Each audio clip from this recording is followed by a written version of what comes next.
নামাজ নষ্ট করে কি?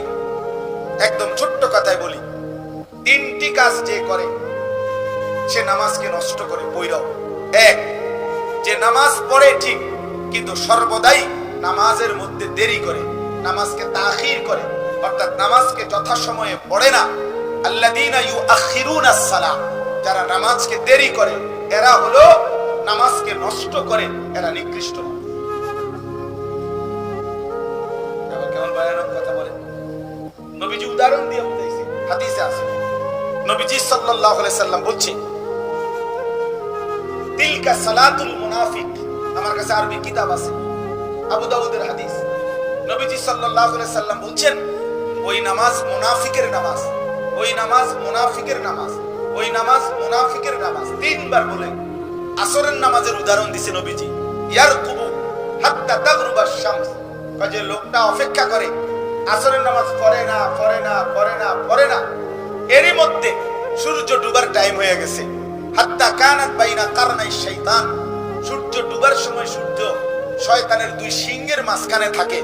নবীজি বলছে, কামা ফানাক্কারা আরবাআন, সে এই টাইমে আইয়া তাড়াহুড়া কইরা 4 রাকাত আসরের নামাজ যেন 4টা ঠোকরা মারছে এইভাবে আদায় করে। রাসূল বলছেন এটা মুনাফিকের নামাজ। টোটালি পড়ে না এটা না, বুঝেন না কথা, পড়ে কি দেখেন বেরাত লাগাই, কোনানে লাগাইয়া একবারে মাথাত লাগাইয়া আর কি, টাইমের একবারে শেষ মাথাত দিয়া। আমাদের দেশের মহিলাদের বদ অভ্যাস, 1টা বাজে জোহরের নামাজের আজান হইছে, এ বুড়ি যখন জোহরের নামাজ পড়তে যাওয়ার সময় 4:30 আজান হইছে, এ ভাত রাঁধছে, করলা ভাজি করছে, ডাল রাঁধছে, জিফুত গোসল করাইছে, গরুরে গোসল করাইছে, ছাগলের গোসল করাইছে, গোটা উডান ঝাড়ু দিছে, এরপরে দিয়া কাপড় চোপড় ধুইছে, এরপরে রৌদ্র দিছে, 14 গোষ্ঠীর গোটা ইউনিয়নের যত কাম সব শেষ কইরা এরপরে বাইজা গেছে 4টা, সোয়া 4টা। এই সময় উনার নামাজের কথা মনে পড়ছে। এরপরে 12 রাকাত 10 রাকাত নামাজ 4-5 মিনিটের মধ্যে জাপানি মেশিনে, বুঝেন নাই, উঠে আর নামে ধুমাধুম। এটা ফরেনার কি, এটা ফরেনার তামাশা, তামাশা। সব সময় নামাজকে বিলম্ব করে। তাহলে যে সর্বদা নামাজকে বিলম্ব করে আল্লাহ তাআলা বুঝে সে খালফুন, মন্দ লোক। 2 নাম্বার, আর বেশি ব্যাখ্যা বললাম না। 2 নাম্বার হলো নামাজের মধ্যে ফরজ ওয়াজিব, নামাজের আদাব শারায়েত, নামাজের যে ফরজ ওয়াজিব আছে এগুলো যে ঠিক মতো আদায় করে না, আল্লাহর কসম তাফসিরে লিখছে সে নামাজকে নষ্ট করে, ওই লোক মন্দ লোক। এখন বলে নামাজের মধ্যে রুকুর থেকে সোজা হয়ে দাঁড়ানো ওয়াজিব কিনা? তা আমাদের দেশের অসংখ্য লোক আছে যারা রুকুটা দিয়া মাথাটা একটু উড়াইয়া নিচের দিকে জায়গা। আমাদের ব্যায়ামটা কি দেখা, সমস্যাটা কি? সমস্যা কি? রুকুর থেকে সোজা হয়ে দাঁড়ালেন না কেন? ওয়াজিব ছেড়ে দিছে। 2 সেজদার মাঝখানে বসা স্থির হয়ে ওয়াজিব। আমি শুধু একটা উদাহরণ বললাম, আরো তো বহু আছে। 2 সেজদার মাঝখানে বসা ওয়াজিব, বুঝছেন কিনা বলেন? 2 সেজদার মাঝখানে স্থির হয়ে বসা, এটা কি ওয়াজিব? অসংখ্য মুসল্লি আছে সেজদা একটা দিয়া মাথাটা একটু আলগি দিয়ে আরেকটা মারে, আরেকটা জাতা মারে। আপনি মাঝখানে বসলেন না, কি ছুটে গেল? ওয়াজিব। সূরা কেরাত অশুদ্ধ, রুকুর তাসবিহ অশুদ্ধ, আত্তাহিয়াতুটা শুদ্ধ পড়ে নাই, হ্যাঁ, ঠিক মতো রুকু দেয় নাই, ঠিক মতো সিজদা দেয় নাই। একজন মুসলমান রুকু শিখা দরকার। একজন আল্লাহওয়ালা মুত্তাকি নামাজি আলেমে দ্বীন থেকে রুকু শিখতে হয়। রুকু শেখার বিষয়, সিজদা শেখার বিষয়। এজন্য যে ব্যক্তি নামাজ পড়েও এই ফরজ ওয়াজিব নামাজের আরকান আহকাম এগুলো ঠিকমতো পালন করে না, সে মূলত নামাজ নষ্ট করে, সে মন্দ লোক, সে নিকৃষ্ট। এবার উদাহরণ শুনেন, তাফসীরে আছে হযরতে হুযায়ফা রাদিয়াল্লাহু তাআলা আনহু, নবীজির একজন বিখ্যাত সাহাবী। উনি একদিন ওনার সামনে দেখছেন একজন লোক নামাজ আদায় করতেছে। তাফসীরে মাআরিফুল কোরআনে আমি নিজের চোখে পড়ছি। তো ওই লোক নামাজ শেষ করে সালাম ফিরাইছে, আর হুজাইফা ওনারা ডাক দিছে, এদিকে আয়েশা জিজ্ঞেস করছে যে তুমি যে এখন নামাজ পড়লা, ওই লোক ঠিক মতো রুকু সেজদা করে নাই, তো আজকে কতদিন যাবত তুমি এভাবে নামাজ পড়ো? ওই লোক বলছে সাহাবীর কাছে যে গত 40 বছর যাবত আমি এভাবেই নামাজ পড়ি। উনি বলছে আল্লাহর কসম, গত 40 বছর তুমি কোনো নামাজই পড়ো নাই,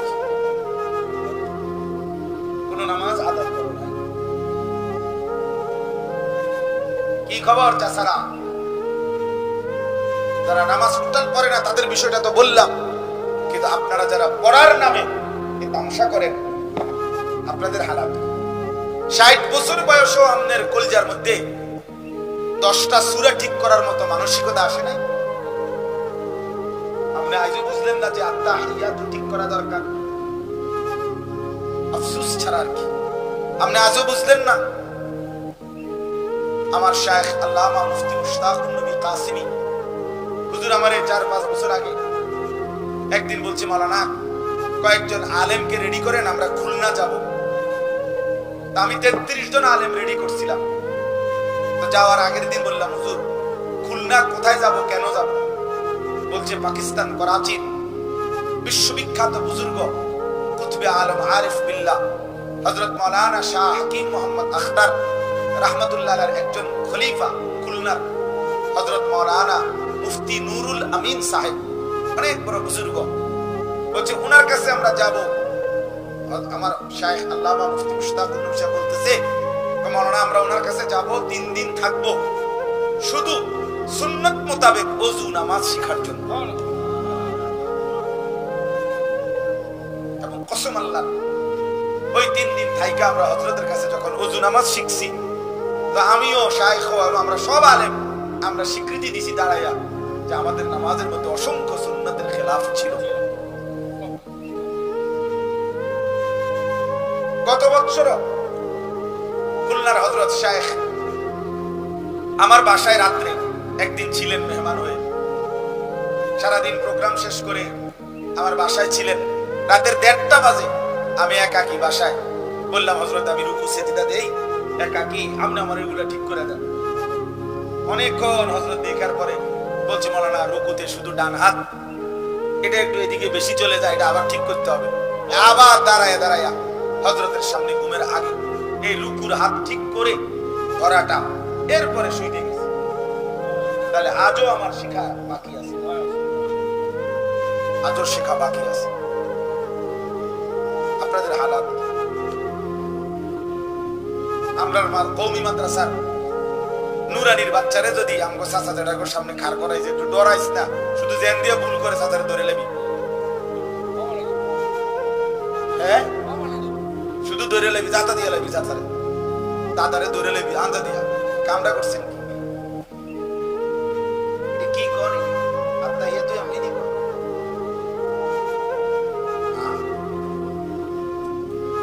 আমাদের একজন ঘনিষ্ঠ অ্যাডভোকেট আছে কুমিল্লা, উনি একবার এই কথাটা বলছিল, কয় হুজুর আমার ছেলেরে হেফজখানায় দিছি, নাজেরা পরে যখন আমার ছেলে একদিন আমি কোরআন শরীফে 2টা সূরা পড়তেছিলাম ঘরে, ও আমার বাচ্চা এসে আমারে শুনছে, সে শূন্য আমার এমন লজ্জা দিছে, আব্বু আব্বু আব্বু আব্বু ইন্না লিল্লাহি ওয়া ইন্না ইলাইহি, এগুলো কি পড়ো তুমি, এগুলো তো কিচ্ছু হয় না, এগুলো এখন শিখো, ঠিক করো। এ কয় হুজুর তার লজ্জায় আমি আলহামদুলিল্লাহ কোরআন শরীফ ঠিক করছি। আমার বাপ রাগ হয়ে না, রাত হয়েছে, আমি ইচ্ছা করে দেরি করতে পারতেছি না, আমি এখান থেকে আবার সিলেট যাবো আজকে ইনশাআল্লাহ। তো এই জন্য বললাম যে আপনাদের কাছে যারা নামাজ পড়েন, আপনারা নামাজ সুন্দর করেন আর একটু ঠিক করেন।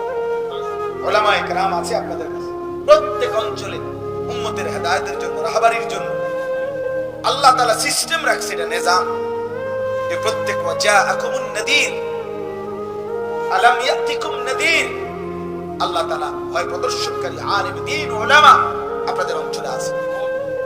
আপনাদের ওযু নামাজ, ছেলেরা তোমাদের অনেকের ফরজ গোসল, বীর্যপাত হলে গোসল ফরজ হয় বাবা, এই ফরজ গোসল ফরজ শরীয়তের মোতাবেক করতে হয়, আদায় করতে হয়। নাকের নরম জায়গায় পানি পৌঁছানো গোসল ফরজের সময়, এটা ফরজ। এখন নাকের নরম জায়গায়, এই মানুষের নাক বাঁকা হয় যে এর দূরে এটার একটা নরম জায়গা, এখান পর্যন্ত পানি পৌঁছাইতে হবে। তো অজুর মধ্যে আমরা স্বাভাবিক নাকে যে পানি দেই এতটুকু যথেষ্ট না, কারণ অজুর মধ্যে নাকে পানি দেওয়া সুন্নাত, ওটা একটু কম হইলেও সমস্যা নাই। কিন্তু ফরজ গোসলের মধ্যে নাকে নরম জায়গা পর্যন্ত পানি পৌঁছানো কি ফরজ। এটা যদি এক বিন্দু কম হয় তাইলে ফরজ আদায় হবে না। আর আদায় না হলে আপনারে যদি বঙ্গোপসাগরে নিয়ে সুবানি দেয় তারপরেও আপনি পবিত্র হবেন না। আর অপবিত্র ব্যক্তি যদি কাবা শরীফের ছাদে উঠেও নামাজ পড়ে তার নামাজ কবুল হবে না। না না দন্তান নাইকান না, কোন না দন্তান মদিনার না, নামাজ হবে না, কাবা শরীফ বাইরে এলো। অতএব নামাজ ঠিক করা, ওযু ঠিক করা, গোসল ঠিক করা এই মামুলি বিষয় না, এই বিষয় ছোট্ট না। এই পবিত্রতার মধ্যে আমার নামাজ, পবিত্রতার মধ্যে লা তুকবালু সালাতুন বিগাইরি তুহুরিন। এজন্য বললাম আল্লাহ বলছে ওই মানুষগুলো নিকৃষ্ট যারা তাদের নামাজ নষ্ট করে। তাহলে এটার দ্বিতীয় অর্থ হলো যারা নামাজের ফরজ ওয়াজিব, নামাজের আদাব আরকান নিয়মাবলী ঠিকমতো আদায় করে। 3 নাম্বার, নামাজ নষ্ট করে কারা? তাফসীরের মধ্যে লিখছে যারা জামাতের সাথে নামাজ আদায় করে না। যারা কিসের সাথে নামাজ আদায় করে না, তারা তাদের নামাজকে নষ্ট করে, তাদের নামাজকে নষ্ট করে। এজন্য দয়া করে প্রত্যেকেই উত্তম মানুষ হওয়ার জন্য 1 নম্বরে নামাজ বাধ্যতামূলক পড়া উচিত। 2 নম্বরে নামাজকে আরো সুন্দর জামাতের সাথে উপযুক্ত সময় হলেই যথাসময়ে আদায় করে ফেলা উচিত। আল্লাহ আমাদেরকে তৌফিক দান করেন। শেষ কথা হলো দ্বিতীয় অংশের মধ্যে আছে আল্লাহ বলেন নিকৃষ্ট মানুষ, মন্দ লোক, মন্দ জেনারেশন, এটার দ্বিতীয় পরিচয় হলো ওয়াত্তাবাউশ শাহওয়াত, যারা সব ব্যাপারে মনের চাহিদার কামনা বাসনার অনুসরণ করে। ওই যে বলছি যেটা আমার মনে যা চায়, কিসের আল্লাহ, কিসের খোদা, কিসের রাসূল, কিসের কোরআন কিতাব, এগুলো বাদ দাও, আমার যেটা ভালো লাগে। এই নওজোয়ান কিশোর ছেলে তোমরা অধিকাংশই হয় মোবাইল আর নয়তো বন্ধু, মনের ইচ্ছা মতো তোমরা করতেছো, খাইতেছো, ঘুমাইতেছো, চুল, চেহারা, লেবাস, পোশাক নিজেদের মতো করে করছো। বন্ধু, এটা উত্তম মানুষ না। আল্লাহ বেচারা নিকৃষ্ট মানুষ যারা মনের ইচ্ছা মতো চলে। মাঝ বয়সী উপার্জনকারী অসংখ্য লোক বাজার, ব্যবসা, আয় রোজগারের মধ্যে মন মতো করছেন, হালাল না হারাম, শরীয়তে কি বলে না বলে তার কিছুই জিজ্ঞাসা করেন না। নিজের মতো করেই জমি কিনতেছেন, নিজের মতো করেই হয়তো জমি বেচতেছেন, ব্যবসা করতেছেন। নিজের হাজারো হারাম পদ্ধতি আপনার পদ্ধতির মধ্যে ঢুকে আছে, আপনি না জানার কারণে, না জিজ্ঞাসা করার কারণে নিজের আখিরাত বরবাদ করে দিচ্ছেন। মনে রাখবেন, কিছু মানুষ আছে বদভ্যাস, চালাক মানুষ, কয় যে হুজুর মাথার কাম পায়ে ফেলিয়া কষ্ট করে রোজগার করি, এটা হারাম হবে কেন? না না বাপ, কোনো কিছু কষ্ট করে মাথার গাম পায়ে ফেলে উপার্জন করলেই এটা হালাল হয় না। বুঝেন না? আমি আপনি সহজে বলি, কেউ যদি দুপুরের টাটকা রৌদ্রের মধ্যে দাঁড়াইয়া মদ বিক্রি করে আর গাম বাইয়া বাইয়া পড়তে আসে, এটা হালাল তো? কি লেখা তো মাথার গাম পায়ে ফেলাইয়াই কামাই, হালাল এটা? কথা বলেন না কেন? তাহলে কি মরা গোস্ত বেচতে হালাল না? তাহলে শুধু মাথার গাম পড়লে হইতো না, আইটেম হালাল হইতে হবে, নিয়ম হালাল হইতে হবে, পদ্ধতি হালাল হইতে হবে, সবকিছু কি হইতে হবে? শরীয়ত সম্মত হইতে হবে। অতএব আমরা ওয়াত্তাবাউশ শাহওয়াত, মনের চাহিদার যে অনুসরণ করে। তাহলে এই 2 কথা শেষ। 1 নাম্বার হলো যারা তাদের নামাজকে নষ্ট করে, মানে সর্বদা নামাজকে বিলম্ব করে, নামাজের ফরজ ওয়াজিব ঠিকমতো আদায় করে না এবং জামাতের সাথে নামাজ ত্যাগ করে। আর যারা তাদের মনের ইচ্ছা মতো চলে, এটা আরো বোঝানো দরকার ছিল, কিন্তু আজকে আর পারলাম না, সময় রাত অনেক হয়েছে। আল্লাহ এবার বলেন ফাসাউফা ইয়ালকাউনা গাইয়া। আমার বাবা, একটু জাহান্নামের মধ্যে রাসূলুল্লাহ সাল্লাল্লাহু আলাইহি ওয়াসাল্লাম বলেছে জাহান্নামের একটি গর্ত আছে, যে গর্তের নাম হলো গাই। গাই কি নাম? গাই বলেন। নবীজি বলছেন পুরা জাহান্নামের মধ্যে সবচেয়ে ভয়ঙ্কর আযাব বেশি এই গাই নামক গর্তে। এবং নবীজি বলছে, তাফসিরে আছে, জাহান্নামের বাকি অংশ আল্লাহর কাছে প্রতিনিয়ত পানাহ চায় যে আল্লাহ ওই গাই নামক গর্তে আমি জাহান্নামেরও ফেলিয়ে দেব। ফাসাউফা ইয়ালকাউনা, তো ফাসাউফা ইয়ালকাউনা গাইয়া, ওই ব্যক্তি, আল্লাহ বলে এই যেই মানুষগুলো তাদের নামাজ নষ্ট করে, মনের ইচ্ছা মতো চলে, আমি তাদেরকে জাহান্নামের সেই নিকৃষ্ট গর্ত গাই, ফাসাউফা ইয়ালকাউনা গাইয়া, তাদেরকে গাই নামক সেই গর্তে ছুঁড়ে মারব। আল্লাহ আমাদেরকে মাফ করে দেন, আল্লাহ আমাকেই মাফ করে দেন। চলেন আমরা ইনশাআল্লাহ নাফরমানির জিন্দেগি থেকে, ভুলের জিন্দেগি থেকে ফিরে আসি। মনের ইচ্ছা মতো নয়, বরং কোরআন সুন্নাহ মতো চলবো ইনশাআল্লাহ। নামাজকে যারা পড়ি না পড়বেন, আর যারা পড়েন তারা ঠিক করবেন, ঠিক করবেন ইনশাআল্লাহ। প্রত্যেক বাবার কাছে, বুড়া মানুষ আপনার কাছে, শেষ বয়সটা আল্লাহ তাআলা সাদওয়ানের জন্য দিয়েছেন। আমাকে অনেক বুড়া মানুষে মনে করছে শেষ হায়াত সাদওয়ানে বন্ধক দেন।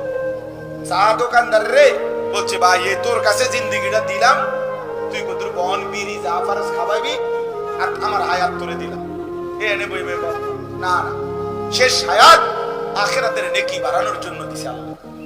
আল্লাহ আমাদেরকে কদর করার তৌফিক দান করেন। এজন্য আল্লাহ বলেন শেষ আয়াত, ইল্লা মান তাবা, অতএব যে এই গুনার রাস্তা ছেড়ে দিয়ে তওবা করে আমি আল্লাহর নিকট ফিরে আসে, ওয়া আমানা, আমি আল্লাহকে মেনে নেয়, ওয়া আমিলা সালিহান, সমস্ত নেক আমল নতুন করে শুরু করে, ফাউলাইকা ইয়াদখুলুনাল জান্নাহ, আমি আল্লাহ ওয়াদা দিলাম এই লোক সবগুলোকে আমি জান্নাতে ঢুকায় দেব। ওয়ালা ইউজলামুনা শাইআ, কারো উপরে এক বিন্দু কোনো জুলুম করা হবে না। এজন্য চলেন ইনশাআল্লাহ গুনাহ ছেড়ে দেই, আল্লাহর নাফরমানি ছেড়ে দেই। কিশোর যুবক বাবা, আল্লাহর ওয়াস্তে বাপ, নিজের নাফরমানির জিন্দেগি ছেড়ে দাও। আল্লাহ তাআলা আমাদের সময়কে বুঝ দান করেন। আজকের এই মাহফিল খানা আল্লাহ তাআলা কবুল করেন। এটা বলছে হুজুরে, মানে জমি বন্ধক দেওয়া। আমাদের দেশে যেই জমি বন্ধক দেয় সারা দেশে, অর্থাৎ আমি আপনার কাছে 50,000 টাকা নিলাম, আর আমার এই 10 শতক জায়গা আপনার কাছে বন্ধক রাখলাম। এবারে যতদিন পর্যন্ত আমি 50,000 টাকা শোধ করতে পারবো না, কতদিন উনি এই জমিরে চাষবাস করে, খায় দায়, এটার থেকে যা আয় হয়, ফসল হয়, উনি খায়, ঠিক না? এটাই তো নাকি? কথা বলেন না কেন? এই তো, এটা স্পষ্ট 100 হারাম, হারাম, হারাম, হারাম, হারাম, হারাম। কোন পদ্ধতিতে হালাল হইবে আমরা আপনার এলাকার হুজুরের থেকে জানিয়ে নিবেন, হুজুরের কাছ থেকে জানিয়ে নিবেন। বন্ধকের এই পদ্ধতি হারাম। এটা মূলত আপনার কাছে আমি যে সম্পত্তিটা রাখছি, এটা আমানত। এটা আমি যতদিন পর্যন্ত টাকা না দেব ততদিন আপনি আপনার মন মতো ব্যবহার করবেন, আপনি খাইবেন দাইবেন, এটা লইয়া ভোগ করবেন, এটার অনুমতি। এই বন্ধক বন্ধক না, বন্ধক মূলত আমার।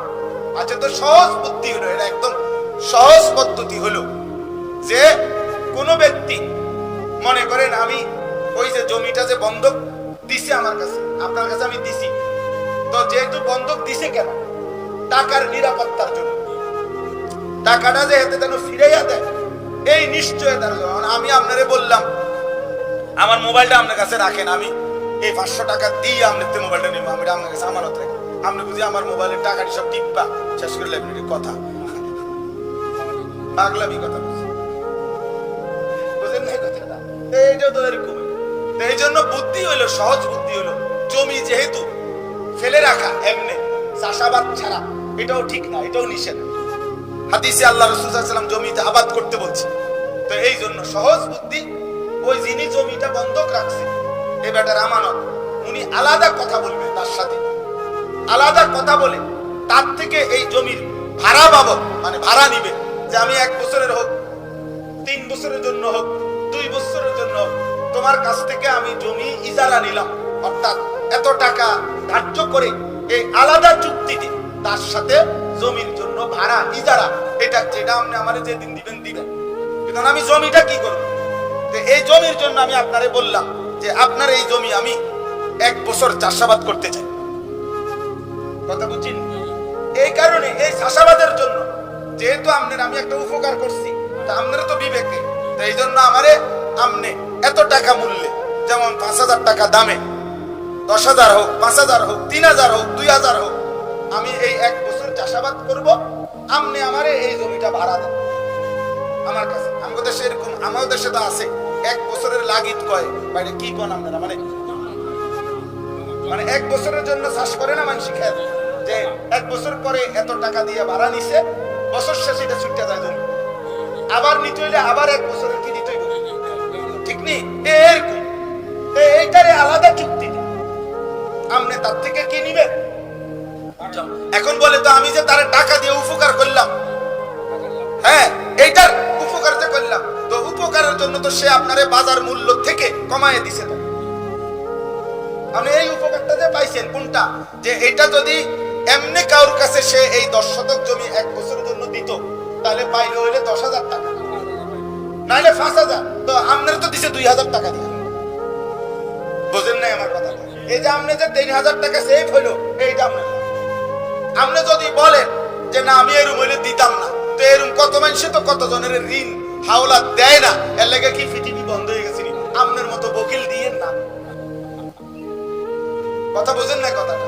আপনার মতো কৃপণ দিয়েন না, তাইলে আপনার টাকা আপনি জমি আপনি রাখা দেন, এটা কোনো কথা? মানুষ মানুষের কল্যাণ করবে, মানুষ মানুষের উপকার করবে, এটাই স্বাভাবিক। তাইলে বুঝছেন কি? একদম আরো সহজে বললাম, অর্থাৎ এই বন্ধকের ভিত্তিতে আপনি এটা ভোগ করতে পারতেন না, কথা বুঝছেন? আলাদা কি করতে হবে? আলাদা জমা নিতে হবে। জমা কোন যেটা এই আলাদা কম মূল্যে হোক, জমাটা কি হোক কম মূল্য হোক, কিন্তু আলাদা কি করতে হবে? এবারে 1 বছরের হোক, 3 বছরের হোক, 2 বছরের হোক, 5 বছরের হোক, আলাদা নিতে হবে। আল্লাহ আরো বরবার হলে আসলে এত বড় মাহফিলে একসাথে বোঝানো কঠিন, আপনারা পৃথকভাবে আলেমদের থেকে বুঝে নিলে এটা সহজ, কঠিন কিছু না। আপনি যদি অহন কন অমাকিতও কয়, নতুন করে আইয়ে হুজুর আইয়া একটা ভেজাল লাগাইয়া গেল, আমনেরটা ভেজাল না, হারামটা ভেজাল না, আমারটা ভেজাল, কথা বুঝেন নাই? আমি এক জায়গায় গেছি বিয়ে, আমার এক ছাত্রের বোনের বিয়ে, বেচারা আমারে খুব জোর করে নিছে, ওর আবদার আমি বিয়ে পড়াইতাম। তা আমি বললাম ইজেন এভাবে হবে, উকিল বলতে কিছু নাই, সে আলগা লোক এত করতে একটা আইছে ফ্যান দিন দেয়া বড় উকিল, আমি কি দামি উনি মেয়ের কিছুই না, তা আপনি কি এর উকিল? আবার মেয়ের বাবা আছে, চাচা আছে, দাদা আছে, বড় ভাই আছে, তারাই তো আছে এখানে, তো তারাই তো মেয়ের কাছ থেকে ইজেন আনছে, বিয়ের অনুমতি আনছে। এখানে আইসা উনি উকিল মানে কি? ওই মেয়েটা এখানে আইসা ইজাব বলে নাই, মেয়েটা বাবার কাছে অনুমতি দিছে, বাপে আইসা এখানে বিয়ের মজলিসে ছেলের সামনে প্রস্তাব করছে উকিল হইয়া, ওনার পক্ষ থেকে প্রতিনিধি মেয়ের পক্ষ, এইটারে কয় উকিল। আলগা একটা মাতবর লাগাই দিছে এবারটা উকিল। এবারটা এখন এই চুক্তিতে খানার একটা বাইর হইছে 30 বছর ধরে, এই প্রত্যেকবারে বিয়া শাদি ফিডা ও দাওয়াত এবারটা একটা খানার লাইন করছে, কথা বুঝছেন না আপনি কথাটা? অথচ বাপ চাচা দাদা থাকতে মেয়ের পৃথক কোন উকিলের কোন দরকার মোটেই নাই। কিসের উকিল আমার কথা? তাহলে এই জন্য বললাম। তো এখন উনি আমারে বলতেছে হুজুর এই ওই শার্ট প্যান্ট পরা হইলো, টাই পরা একদম, তো উনি বলতেছে হুজুর এখন আইয়া আপনি অন্য নতুন করে ভেজাল লাগাইলে, হ্যাঁ এটা ইয়া হইতো না, ভালো হইতো না, যেমনি চলতেছে এমনি চলতে দেন।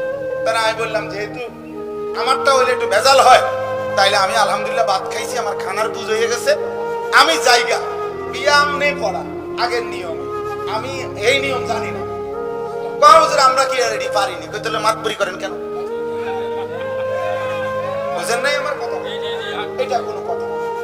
তাইলে আমাদের সমাজের কিছু মানুষ আছে এরকম, আর এর নতুন করে এটা কইলে হইবনি, হ্যাঁ নতুন করে বলে নাই, এটাই পুরাতন কথা, মাঝখানে আপনারা নতুনটা বানাইয়া দিছেন। প্রত্যেক বিদআত নতুন, প্রত্যেক কুসংস্কার নতুন, প্রত্যেক সামাজিক কুপ্রথা এটা হলো নতুন, গায়ে হলুদ এটা নতুন, বিয়ার গেট এটা নতুন।